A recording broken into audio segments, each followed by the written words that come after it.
বৃহস্পতিবার পবিত্র রাতে কেউ যদি এই দোয়াটি 100 বার পরে কোনো দিন পৃথিবীর কোনো মানুষের কাছে তার হাত পাততে হবে না।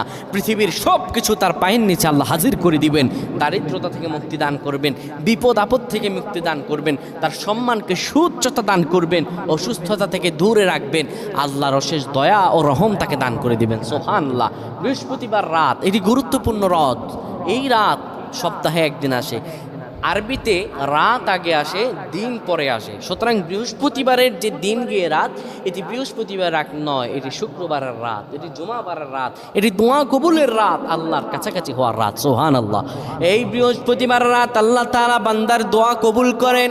কেউ যদি বৃহস্পতিবার রাতে ঈশা নামাজের পরে পবিত্র হয়ে ইয়া হাইয়ু ইয়া হাইয়ু ইয়া হাইয়ু ইয়া রফিয়ু ইয়া রফিয়ু ইয়া রফিয়ু এই দোয়াগুলো পড়তে পারে 100 বার, আল্লাহ রাব্বুল আলামিন তার